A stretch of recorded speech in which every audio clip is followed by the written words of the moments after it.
सुन पा रहे आप लोग मुझे? Good morning sir.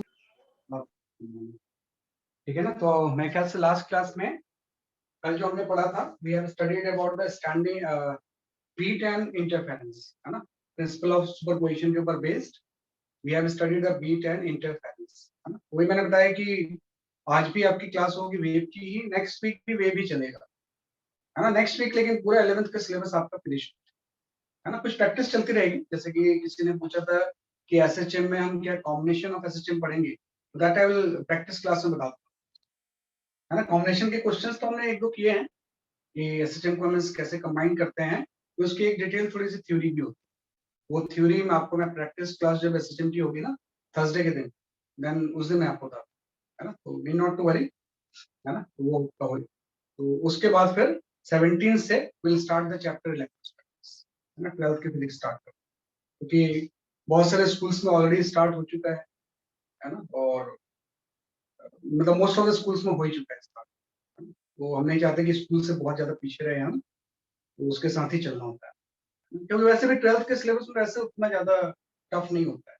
Tough 11th का सिलेबस, 11th का सिलेबस कंप्लीट कर पाना इट्स वेरी टफ, है ना। वो मतलब कहीं भी नहीं हो पाता, है ना। वो एक दो चैप्टर आगे के लिए शिफ्ट करते हैं कि अगले साल होगा, है ना। लेकिन आपको पता है कि एक बार आप 12th स्टार्ट कर लोगे ना, फिर वो उतना ज्यादा फिर फोकस जो होता है इस तरफ आ नहीं पाता, है ना। वो फिर 12th कंप्लीशन के बाद ही 11th, है ना। इसलिए मैंने कोशिश किया है कि एटलीस्ट पूरा चैप्टर आप पढ़ो, है ना, जो भी 11th के सिलेबस में, क्योंकि आईआईटी में तो इक्वल वेटेज ही होता है दोनों, चाहे मेंस हो चाहे एडवांस्ड हो, 11th एंड 12th का ऑलमोस्ट इक्वल वेटेज, है ना। तो उसमें कोई ऐसा नहीं है कि 12th का ज्यादा आएगा या 11th का कम आएगा, ऐसा होता है ना। सारे की वेटेज जो होती है इक्वली होती है, और कोई गवर्नमेंट जो है कभी भी कंपटीशंस के सिलेबस को मॉडिफाई नहीं करती, चाहे वो नीट हो चाहे IIT। वो बोर्ड के सिलेबस को थोड़ा बहुत प्लस माइनस कर देगी ड्यू टू पैंडेमिक, लेकिन वो कंपटीशन के सिलेबस जो होते हैं ना नीट एंड IIT के, वो सेम है, उसमें ज्यादा कुछ कंप्रोमाइज नहीं करना, तो आपको पूरा पढ़ना है ना। पूरा सिलेबस होने के बाद ही आपकी, पूरा सिलेबस से ही काफी आपको आसानी होगी, उसके बाद फिर उस चीज को आपको और अपग्रेड करते हैं। लेकिन कोई चैप्टर आपको आता ही नहीं होगा, है ना, तो उससे तो पहले ही आप आउट ऑफ रेस, अगर कोई चैप्टर आपको बिल्कुल ही नहीं आ रहा है, नहीं आ रहा, है ना, तो उससे फिर आउट ऑफ रेस हो जाता है।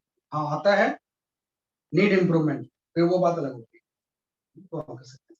ठीक है, चलो तो आज हम यहाँ पे स्टार्ट करते हैं आपका स्टैंडिंग, है ना। यहाँ पे आपका जो नेक्स्ट टॉपिक हम यहाँ पे पढ़ते हैं, we start with the standing. ये स्टैंडिंग वेव क्या होता है, जो कि वेव की सबसे इंपॉर्टेंट चीज है ना, कि भाई जो स्टैंडिंग वेव है ये वेव की सबसे इंपॉर्टेंट, इसी को हम बोलते हैं स्टैंडिंग और स्टेशनरी वेव, स्टेशनरी वेव, है ना। एक ही चीज होती है स्टैंडिंग और स्टेशनरी वेव। देखो अभी तक जो हम वेव पढ़ रहे थे ना, we are studying the travelling wave, है ना, या ऐसी वेव जो कि ट्रैवल करती है। अब ये स्टैंडिंग और स्टेशनरी वेव जो है वो ट्रैवल नहीं करती है, सिंपल ऑसिलेटिंग, है ना। तो स्टैंडिंग और स्टेशनरी वेव, अब तक जो हम वेव पढ़ रहे थे we are studying the travelling, बार बार वर्ड भी यूज कर रहा था कि कोई ट्रैवलिंग वेव। तो ये जो आपने इक्वेशन लिखा है कि y equal to a sin kx minus omega t, ये किसी ट्रैवलिंग वेव का इक्वेशन, स्टैंडिंग वेव का इक्वेशन ये नहीं होता है ना। हालांकि वो भी वेव होती है, लेकिन स्टैंडिंग वेव का वेव क्या होगा, जैसे कि आपका डिफरेंट। अब एक चीज है कि स्टैंडिंग वेव फॉर्म कैसे होगी, है ना। तो स्टैंडिंग वेव सुपर पोजिशन से फॉर्म होती है ना। Standing wave is produced due to superposition of superposition of two waves of same amplitude and frequency, same amplitude and frequency, है ना, but moving in opposite direction,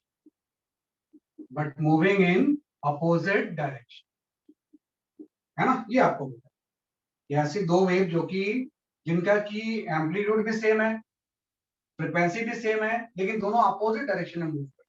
तो जब दोनों का सुपरपोजिशन होगा वेव जनरेट जो होगी वो क्या होगी, जैसे कि आपकी ट्रैवलिंग वेव, है ना। तो इसको हम ऐसे एग्जांपल दे सकते हैं कि भाई ट्रैवलिंग वेव किस तरह से प्रोड्यूस होगी। आपको ध्यान रखना कि जैसे मैंने बोला कि एक कोई वेव जो है वो है y1, तो y1 इज इक्वल टू आपका हो जाएगा a sin, आप लिख दोगे kx माइनस ओमेगा टी, है ना, कि पहली वेव आपकी ये है। अब दूसरी वेव जिससे कि हम उसको सुपर इम्पोज करवाएंगे y2, है ना, उसका एम्पलीट्यूड तो सेम है और नॉर्मली k और ओमेगा भी सेम होगा, बस डिफरेंस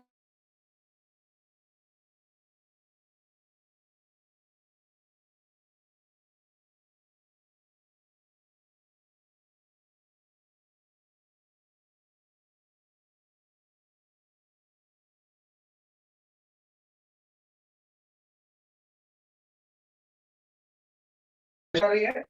दूसरी वेव जो होगी वो नेगेटिव एक्स एक्सिस पर होगी, तो यहाँ पे साइन प्लस है ना। ये ऐसी दो वेव जिनका कि एम्पलीट्यूड सेम है, फ्रीक्वेंसी सेम है, अगर दोनों की डायरेक्शन अलग, माइनस का मतलब positive x axis, negative plus का मतलब नेगेटिव एक्स, डायरेक्शन अपोजिट है, तो इसको जब हम सुपर इम्पोज करेंगे तो स्टैंडिंग वेव देते हैं। तो सुपर इम्पोजिशन का प्रिंसिपल हम जानते ही हैं कि रिजल्टेंट वेव फंक्शन जो होता है इंडिविजुअल वेव फंक्शन का सिंपल अलजेब्रिक सम है ना। तो y equal to y1 plus y2 हो जाएगा क्या, और आ गया साइन प्लस ओमेगा प्लस आपका हो गया साइन के एक्स माइनस ओमेगा, है ना। और इसको अब हम ट्रिग्नोमेट्रिकली इजी सिंपलीफाई कर सकते हैं साइन सी प्लस डी के फॉर्मूले से, कि साइन सी प्लस डी के फॉर्मूले से अगर आपको लिखना आ जाए, जैसे ये तो ट्रैवलिंग वेव का equation, what is the equation of standing wave, है ना, कि भाई इसमें इक्वेशन ऑफ स्टैंडिंग वेव क्या हो, इक्वेशन ऑफ स्टैंडिंग वेव, भाई स्टैंडिंग वेव की इक्वेशन क्या होगी, तो sin c प्लस डी के फॉर्मूले से सिंपलीफाई करके लिखेंगे। तो यहां से जब हम इसको लिखेंगे तो आपका ये आ जाएगा y इक्वल टू हो जाएगा 2a sin kx, है ना, cos ओमेगा। ये equation of the standing wave है। स्टैंडिंग वेव हमेशा दो ट्रैवलिंग वेव को सुपर इम्पोज करके बनती है ना। इस वेव के जो कंपोनेंट्स हैं दोनों, दो ऐसी वेव जिनकी डायरेक्शन अपोजिट है, जब वो सुपर इम्पोज होंगे तो उससे क्या जनरेट हो जाएगी, स्टैंडिंग। और स्टैंडिंग वेव का जो मैथमेटिकल इक्वेशन होगा वो आपका हो जाएगा 2 sin kx cos omega T. अब देखो कि ये जो चीज है ये सिंपल ऑसिलेशन की इक्वेशन ही तो है। इसको अगर मैं दो पार्ट में बात करूं तो ये जो चीज होगी सिंपल cos ओमेगा टी मतलब ऑसिलेट ही तो हो रहा है, और इसमें कोई चीज ट्रेवल नहीं करती है, सिंपल पार्टिकल एक जगह, है ना। तो एसएचएम जैसी चीज ही होती है ना, इसमें सिंपल ऑसिलेशन होता है लेकिन एसएचएम और उसमें फर्क है। एसएचएम का एम्पलीट्यूड फिक्स होता है, इसका एम्पलीट्यूड जो है वो वेरिएबल, है ना। किसी चीज को हम ऐसे लिख देते हैं कि जैसे 2a sin kx a not cos k cos omega, है ना। और a नॉट जो होगा वो amplitude of the standing wave, है ना, ये क्या हो जाएगा, एम्पलीट्यूड ऑफ स्टैंडिंग, है ना। a नॉट जो होगा amplitude of the standing wave हो जाएगा, तो जो a नॉट की वैल्यू होगी वो आपकी हो जाएगी 2a sin, कि अगर amplitude of the standing wave है तो उसकी वैल्यू क्या हो जाएगी आपकी 2a sin k। जैसे जैसे एक्सचेंज होगा एम्पलीट्यूड की वैल्यू भी चेंज। तो सिंपल सा देखो ये ऑसिलेशन तो है एसएचएम ही है ना, लेकिन वही बात है कि based on the x amplitude की वैल्यू डिफरेंट डिफरेंट, एक्स अगर चेंज होगा तो एम्पलीट्यूड क्या होगा, जैसे आपका चेंज होगा। सिंपल सा स्टैंडिंग वेव में particle oscillates, in standing wave particle oscillate on, ये एसएचएम परफॉर्म करते हैं, या हम पूरा प्रॉपर्ली लिखते हैं कि standing wave particle perform SHM, perform SHM, है ना, with variable amplitude, with variable amplitude, है ना। अभी बनाऊंगा तो आपको और ज्यादा अच्छी तरह से, है ना, कि भाई इसमें पार्टिकल सिंपल से एसएचएम परफॉर्म करेंगे, लेकिन साथ बल्कि क्या कि पार्टिकल की पोजीशन के अकॉर्डिंग पार्टिकल का एम्पलीट्यूड क्या होगा कि आपका जस्ट आपने को आपने सुपर इम्पोज किया तो रिजल्टेंट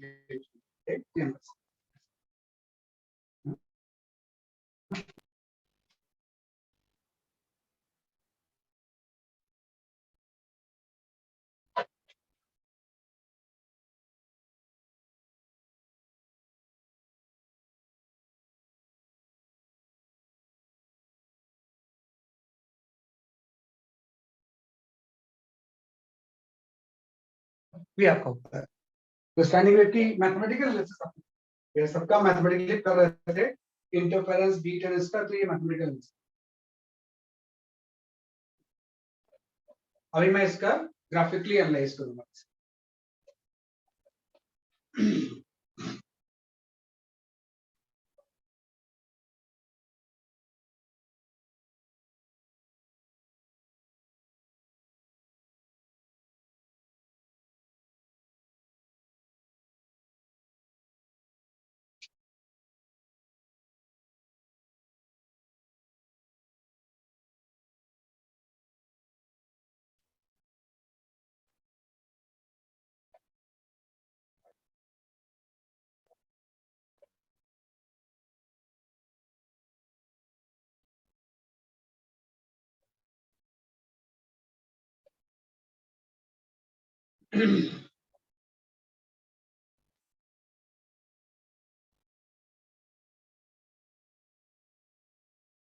क्या है ना, अब आ जाते हैं इसके ग्राफिकली कैसे जनरेट, सरप्राइज हो गए। इंस्ट्रूमेंट्स हैं, गिटार गिटार, एक्चुअली सारे स्टैंडिंग वेव के थ्रू ही काम है ना, कि स्टैंडिंग वेव ही होती है, वो सारे के जो थ्योरी है वो स्टैंडिंग वेव ही होती है ना। वन बाय वन अगर मैं आऊँ यहाँ पे थोड़ा सा ग्राफिकल एनालिसिस में, तो जस्ट मैं ये बोल रहा हूँ कि दो वेव को मुझे सुपर इम्पोज करना है जिनकी की एम्पलीट्यूड एंड फ्रीक्वेंसी दोनों सेम है ना, जस्ट आपने बोला। और वो वेव मैं जैसे मैं यहाँ पे ट्रांसवर्स वेव लेके चल रहा हूँ, आप साउंड वेव के लिए भी सेम थ्योरी है ना, सारे थ्योरी में साउंड वेव भी हम पढ़ेंगे उसके बारे में। तो जैसे मैंने बोला कि एक वेव मैंने इस तरह से प्लॉट कर ली, यहाँ पे एक वेव आपने इस तरह से प्लॉट किया, अलग अलग पोजीशन पे इसको प्लॉट, हमने इसको t इक्वल टू 0 पे प्लॉट, किसी वेव को t इक्वल टू 0 पे इसका y वर्सेस x ग्राफ अपने, हाँ y वर्सेस x ग्राफ तो बनाया वैसे कि आपका t इक्वल टू 0, तो t इक्वल टू 0 पे एक वेव की आपने इस तरह से बना लिया, ये आपका ऐसा हो गया, हाँ एक वेव आपकी ये हो गई। और जो दूसरी वेव है ये भी आइडेंटिकली होगी क्योंकि एम्पलीट्यूड एंड फ्रीक्वेंसी दोनों सेम है, दोनों की फ्रीक्वेंसी दोनों के सेम है, इसका भी एम्पलीट्यूड ये है, इसका भी एम्पलीट्यूड ये, y वर्सेस x का, हाँ एम्पलीट्यूड। और इसको अगर उस करेंगे t इक्वल टू 0 पे, तो आपको पता है डायरेक्शन कि भाई एक वेव अगर इस केस में राइट, एक वेव जो मूव कर रही है वो लेफ्ट मूविंग, दोनों के डायरेक्शन के अपोजिट है, बस सेम। इस पे मैं इसको सुपर इम्पोज करूंगा, कंस्ट्रक्टिव इंटरफेरेंस हो, तो एक क्रैश से क्रैश मिल रहा है, तो कंस्ट्रक्टिव इंटरफेरेंस से बनेगी, उस पे आपको फोकस करना है। रिजल्टेंट वेव का अगर मैं y वर्सेस s ग्राफ बनाऊं t इक्वल टू 0 पे, तो एम्पलीट्यूड इसका डबल हो, है ना, किस तरह से एम्पलीट्यूड क्या हो जाएगा, डबल हो जाएगा, फ्रीक्वेंसी वगैरह तो सेम ही रहेगी, ये एम्पलीट्यूड आपका टू, क्योंकि इंटरफेरेंस का नेचर कैसा हो गया, उसके आपका कंस्ट्रक्टिव डायग्राम और प्रॉपर बनाना है ना, उसी से सब कुछ समझना है ना, कि डायग्राम एकदम एग्जैक्ट होना चाहिए। इस लाइन को मैं यहाँ पे बना लेता हूँ, है ना, तो जब मैं बनाऊंगा तो ये आपका एम्पलीट्यूड इंक्रीज होगा, बाकी सारी चीजें क्या रहेंगे जैसे कि आपकी सेम, एम्पलीट्यूड इसका टू हो गया। ये तो था t इक्वल टू 0 पे, लेकिन वेव तो ट्रेवल कर रही है ना, तो कुछ टाइम के बाद इसका शेप कुछ चेंज हो जाएगा, तो हम बोलेंगे जब टाइम की वैल्यू कैपिटल T बाई 4 हो जाए, कैपिटल T क्या है इसका टाइम, तो कैपिटल T बाई 4 में जो टाइम पीरियड के 1/4 में ये एक साइकिल का जो लेंथ होता है ये लैम्डा होता है, तो पूरे टाइम पीरियड में लैम्डा डिस्टेंस ट्रेवल करती है, तो अगर t बाई 4 टाइम लगेगा तो लैम्डा बाई 4 ट्रेवल करेगी, है ना, कि जो डिस्टेंस से ट्रेवल करेगी आपकी, हाँ तो अब हो रहा है कि हम यहाँ से स्टार्ट कर रहे हैं लेकिन कंटिन्यू तो इधर भी रहती है, इस तरह से कंटिन्यू ही रहेगी, है ना, तो अभी क्लास लाइन ले जाए लैम्डा बाई 4, तो आपको पता है ये जो इसका पीक है वो यहाँ पे आ जाए, तो सेम वेव का अगर फोटो मैं t बाई 1/4 टाइम पीरियड के बाद खींचूं, तो ये जो इसका ट्रफ होगा वो इस पॉइंट पे आ जाएगा, लैम्डा बाई 4 ट्रफ, इस लैम्डा बाई 4 को आप यहाँ प्लॉट ज्यादा अच्छा रहेगा, ये डिस्टेंस लैम्डा बाई 4 से राइटवर्ड मूव कर जाएगा, तो ये जो इसका ट्रफ था वो यहाँ पर फोटोग्राफ खींचूंगा t बाई 4 पे, है ना, तो इसका जो वाइस ग्राफ होगा वो थोड़ा सा चेंज होगा,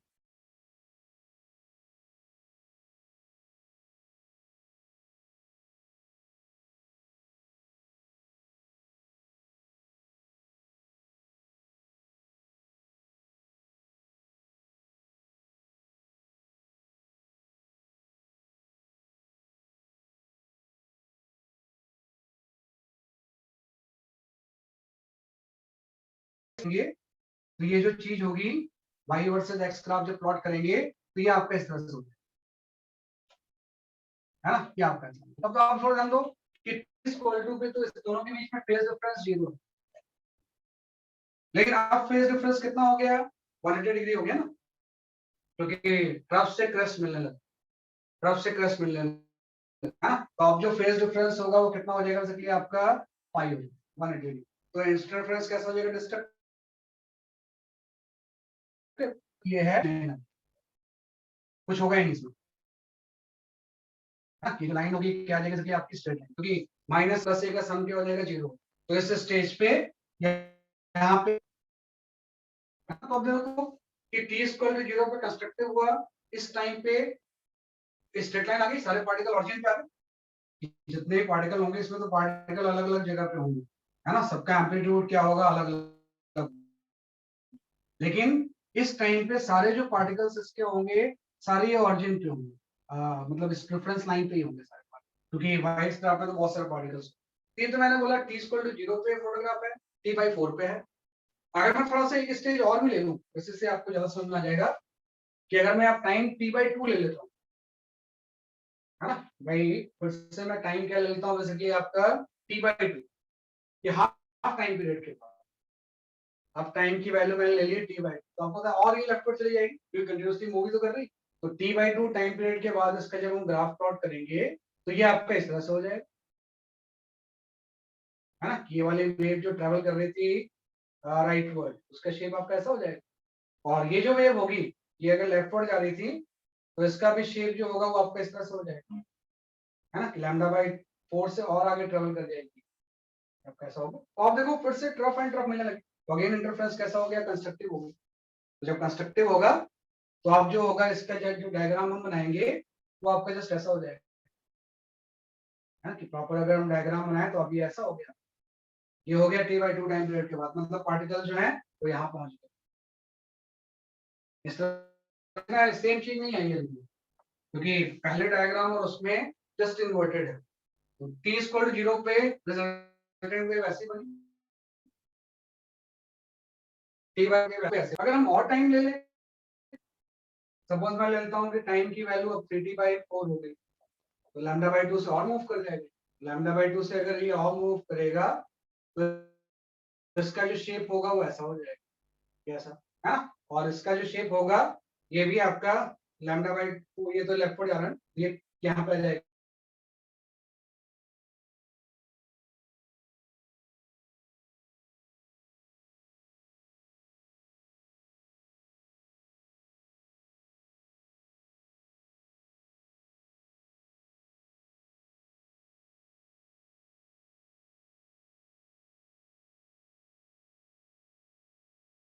इंस्टेंट ऑफ टाइम पे जब फोटोग्राफ खींच रहे हैं तो रिजल्टेंट वेव आप देखो इस तरह से, ये तो कंपोनेंट्स वेव है, आपको तो फोकस करना है किसके ऊपर, रिजल्टेंट।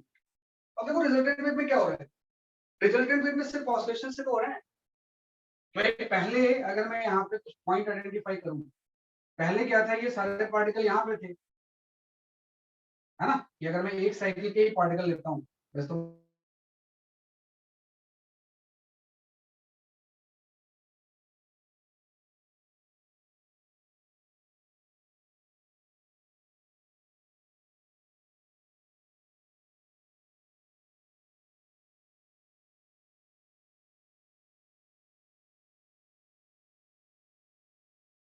है ना, और जब टाइम टी बाई 1/4 पीरियड आ गया तो इसके जो पार्टिकल्स होंगे, ये पार्टिकल जो होंगे वो नीचे जा रहे होंगे ऑरिजिन से, और ये जो पार्टिकल्स होंगे ऊपर जा रहे होंगे, है ना, ये जो पार्टिकल्स होंगे किस तरह मूव कर रहे होंगे, बेसिकली आपकी ऊपर की तरफ, है ना, और उसके बाद पहले एक्सट्रीम पे थे, एक्सट्रीम से नीचे जा रहे हैं, तो नीचे जाके ये यहाँ पे क्रॉस कर रहे हैं, और ये ऊपर ऊपर जा रहे थे तो यहाँ पे क्रॉस कर, फिर क्या होगा टी बाई 2 टाइम पीरियड के बाद ये जो पार्टिकल नीचे जा रहे थे सारे नीचे पहुंच गए अपने एक्सट्रीम, अब सारे पार्टिकल जो हो गए वो कहाँ पहुंच गए, बेसिकली आपके यहाँ पे पहुंच, है ना, और जो ऊपर जा रहे थे वो अपने एक्सट्रीम पे पहुंच गए, और फिर से यहाँ पे पहुंच के फिर से मोशन शुरू हो गया, अभी ये पार्टिकल फिर से ऊपर जाएंगे, और ये वाले पार्टिकल किस तरह मूव करेंगे, जैसे कि आपका नीचे।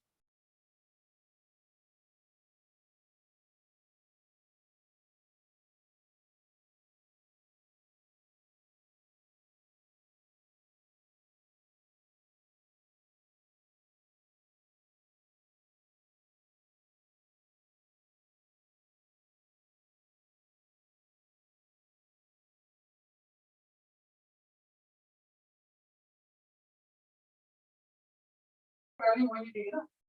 आप देखो कि अगर मैं एक पार्टिकल यहाँ पे मैं इसको प्लॉट कि ये भी आपका है ना, कि ये भी चीज जो होगी वो क्या होगी, बेसिकली आपकी है।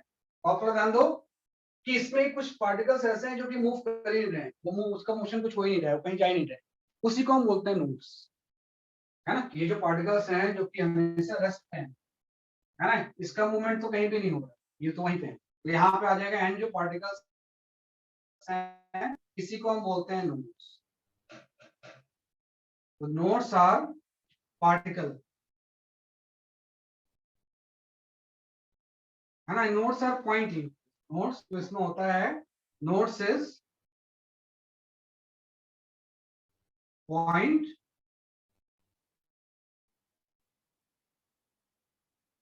which remain stationary, है ना। कि भाई इसमें नोड्स पॉइंट्स होंगे जो कि क्या होंगे, जैसे कि आपके हमेशा रेस्ट में। तो कभी भी स्टैंडिंग वेव जनरेट होगी तो उसमें कुछ पार्टिकल जो होंगे हमेशा क्या होंगे, जैसे कि आपके रेस्ट, तो उसको तो नोड्स बोलते हैं, ये आपका नोड्स हो गए, है ना। लेकिन बाकी पार्टिकल का क्या होता है कि भाई जो नोड्स के बीच में पार्टिकल है वो क्या कर रहे हैं, ऑसिलेट तो कर रहे हैं। पहले ये कोई भी पार्टिकल आप देखो, ये नीचे गया, ऑरिजिन पे पहुंचा, फिर एक्सट्रीम पहुंचा, फिर ऊपर चला गया। तो इसके बीच के जो पार्टिकल्स होंगे वो क्या करेंगे, जैसे कि आपका एसटीएम फॉर्म, नोड्स तो हमेशा रेस्ट पे हैं। और हम सिंपल से ये बोलेंगे कि all particles between two nodes, all particles between two nodes, between nodes perform SHM, perform SHM with variable amplitude, with variable amplitude। ये आपका कंसेप्ट आ गया, है ना, कि भाई नोड्स तो सारे पार्टिकल जो होंगे वो रेस्ट में होंगे, और जितने पार्टिकल नोड्स के बीच में होंगे वो क्या परफॉर्म करेंगे, SHM विद वेरिएबल एम्पलीट्यूड। उनका एम्पलीट्यूड क्या होगा, डिफरेंट होगा, उससे SHM परफॉर्म करेंगे, है ना। तो ये सबका आपने पढ़ा ही है कि एम्पलीट्यूड जो है इसका ए नॉट होता है वो आपका होता है 2a cos kx, है ना। तो जैसे जैसे एक्सचेंज होगा, sorry 2a sin kx, sin kx, जैसे जैसे एक्सचेंज होगा एम्पलीट्यूड चेंज होगा। तो हर पार्टिकल का एम्पलीट्यूड अलग अलग है ना, भाई इसका एम्पलीट्यूड कुछ डिफरेंट है, इसका एम्पलीट्यूड डिफरेंट है, इसका एम्पलीट्यूड डिफरेंट है, इसका एम्पलीट्यूड मैक्सिमम है ना। 2a जो एम्पलीट्यूड है वो सिर्फ एक पार्टिकल का है जो यहाँ, ये 2a एम्पलीट्यूड से ऑसिलेट करेगा, ये भी ऑसिलेट करेगा। इसका भी एक नाम होता है इसको, है ना, कि भाई वैसे मैक्सिमम एम्पलीट्यूड होता है। जैसे नोड आ गया, हम यहाँ पे डिफाइन, है ना, antinodes are particles of maximum amplitude. भाई ऐसे पार्टिकल है कि एसटीएम का एम्पलीट्यूड मैक्सिमम होता है, उसको हम क्या बोलते हैं, एंटी नोड। एंटी नोड ये हो जाएगा, है ना, ये भी एंटी नोड होगा, है ना, ये भी क्या होगा, जैसे कि आपका एंटी नोड कोई बची है। तो यहाँ पे दो नोड हो गए, दो नोड के बीच में एक एंटी नोड, अगेन दो नोड होंगे, दो नोड के बीच में क्या जाएगा, एंटी नोड, राइट। तो ये स्ट्रक्चर होता है भाई, दोनों को जब आप सुपर इम्पोज करोगे तो इसमें सिर्फ ऑसिलेशंस ही होंगे, है ना, कोई चीज आगे ट्रेवल नहीं करेगी, इसलिए मैं इसको स्टैंडिंग वेव, एनर्जी कहीं जा थोड़ी रही है, एनर्जी एक ही जगह पे ऑसिलेट, है ना, कि जो भी पार्टिकल्स हैं नोड को क्रॉस करके आगे तो जाएंगे नहीं, एक ही जगह पे क्या हो रहा है, जैसे कि आपका ऑसिलेशन। और आपको पता है जब भी कहीं पे ऑसिलेशन या वाइब्रेशन होता है तो उससे साउंड प्रोड्यूस, तो साउंड का सोर्स ही तो है।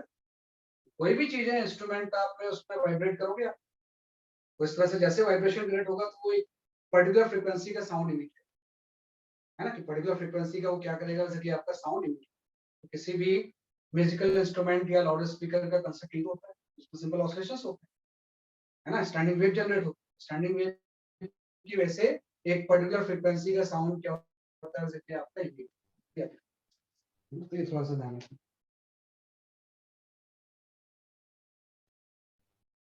थोड़ा सा ये थ्योरी, है ना, ये भी सिर्फ रेस्निक हेलिडे वॉकर में दिया और किसी बुक में इसके बारे में बहुत ज्यादा नहीं दिया।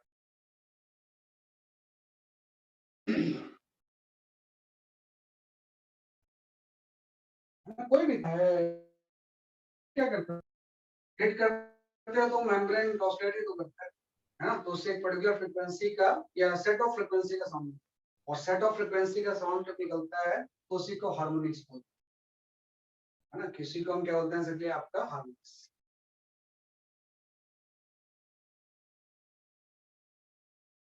तो ये स्टैंडिंग वेव, जिसमें सिर्फ क्या हो रहा है जैसे कि आपके ऑसिलेशन, इसमें सिर्फ क्या हो रहा है जैसे कि आपके ऑसिलेशन।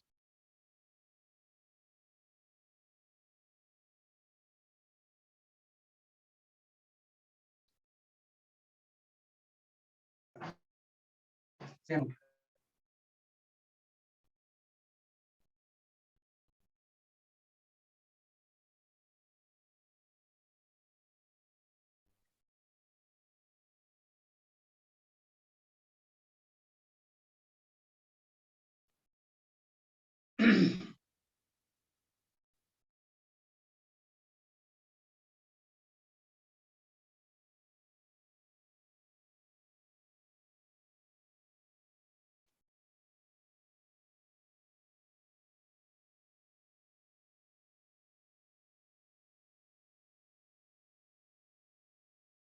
है ना, ये आपने थोड़ा सा स्टैंडिंग वेव की पहले इक्वेशंस पढ़ी, फिर इक्वेशन से फिजिकली कैसे स्टैंडिंग वेव प्रोड्यूस होगी वो आपने पढ़ी, है ना। अब हम आते हैं इसके प्रैक्टिकल एप्लीकेशंस को, है ना, कि भाई यहाँ पे स्टैंडिंग वेव हम प्रैक्टिकली कैसे प्रोड्यूस करेंगे। ये तो सारे थ्योरेटिकल एस्पेक्ट्स हैं कि ऐसा होता है ना, कि भाई प्रैक्टिकली आप स्टैंडिंग वेव कहीं पे कैसे प्रोड्यूस करें, है ना। तो देखो स्टैंडिंग वेव जब हम प्रोड्यूस करते हैं ना, पहले मैं स्टैंड फर्स्ट, है ना, कि पहले मैं यहाँ पे जो प्रोड्यूस कर रहा हूँ, I am produce standing transfers, है ना, in a string, in a tight string. जब भी हम स्टैंडिंग साउंड वेव किसी टाइट स्ट्रिंग करते हैं, इंस्ट्रूमेंट को हम एक नाम भी देते हैं, इसको हम, वैसे तो आपका गिटार सितार सब में वही तो है कि हम किसी टाइट स्ट्रिंग में गिटार में साउंड स्टैंडिंग वेव प्रोड्यूस करते हैं, है ना, कि टाइट स्ट्रिंग में क्या प्रोड्यूस कर रहे हैं, जैसे कि आपका स्टैंडिंग वेव, है ना। तो स्टैंडिंग वेव कैसे प्रोड्यूस होती है वो समझना पड़ेगा आपको कि भाई है ना, बेसिकली क्या होता है कि standing wave can be produced, standing wave can be produced in a string fixed at both ends, fixed at both ends, both ends, हाँ भाई standing wave can be produced in a string fixed at both ends if हाँ, ये मतलब हमेशा जो produce होती है fixed at both ends if wavelength of wave, if its wavelength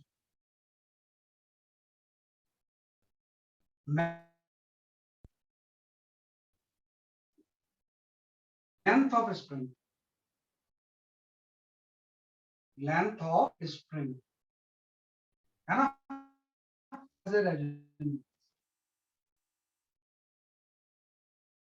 as resonance, एक बार हम resonance भी बोलते हैं, है ना। Standing wave can be produced in a string fixed at both ends if its wavelength match with length of the string and phenomena is known as a resonance, है ना, कि वैसे प्रोड्यूस होती है लेकिन वो सस्टेन नहीं करेगी। सस्टेनेबल स्टैंडिंग वेव तभी प्रोड्यूस होगी जब उसका जो वेवलेंथ है स्टैंडिंग वेव का, है ना, वेवलेंथ का मतलब थोड़ा ध्यान रखना कि इसके वेवलेंथ की बात कर रहे हैं। यहाँ पे थोड़ा सा एक पॉइंट में मिस कर दिया था, मैं एक्सप्लेन कर देता हूँ आपको। यहाँ पे जैसे ये इसकी पूरी साइकिल की लेंथ जो होगी वेवलेंथ हो जाएगी लैम्डा, तो जो स्टैंडिंग वेव प्रोड्यूस हो रही है उसकी जो वेवलेंथ होगी वो लेंथ ऑफ द स्ट्रिंग की कुछ मल्टीपल्स होंगे, 2 टाइम्स 3 टाइम्स लाइक, हाँ, तभी वो स्टैंडिंग वेव सस्टेन है। उसको हम क्या बोलते हैं सके आपका है। यहाँ से थोड़ा ध्यान दो कि ये पॉइंट आपका नोट था, ये पॉइंट भी नोट है, और बीच में आपके एंटी नोड। तो अगर आपसे कोई पूछे कि what is the separation between the two nodes, है ना, कि भाई दो नोड के बीच में सेपरेशन, मैं यहाँ पे बात करूं separation between the two nodes, तो लैम्डा बाय 2 हो जाएगा ना, सेपरेशन टू, तो ये आपका हो जाएगा सिंपली आपका लैम्डा बाय 2। एंटी नोड के बीच में भी लैम्डा बाय 2 है, लेकिन एक एंटी नोड और नोड के बीच में सेपरेशन जो होगा देंगे